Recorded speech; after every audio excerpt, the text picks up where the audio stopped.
পাগলে বলছে, আমার আল্লাহ যদি খুশি হয়ে আমাকে জাহান্নাম দেয় আলহামদুলিল্লাহ। এবার শিক্ষিত সমাজ যারা আমাদের মতো কিছু আছে না, বেশি পণ্ডিত, এবার যাই বলতেছে আসলে সবাই চাই জান্নাতে যাইতে, এই পাগলে চাই জাহান্নামে যাইতে। কত বড় গাদা!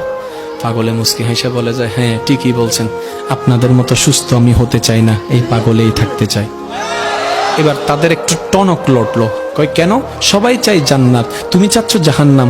বলে যে ভাইয়ারা, আপনারা মনে হয় আমার কথাটা খেয়াল করেন নাই। আমি বলেছি আমার রব যদি খুশি হয়ে, আমার রব যদি খুশি হয়ে আমাকে জাহান্নাম দেয়, আমি সেটাও নিতে রাজি। বলে যে এখনো বুঝলাম না।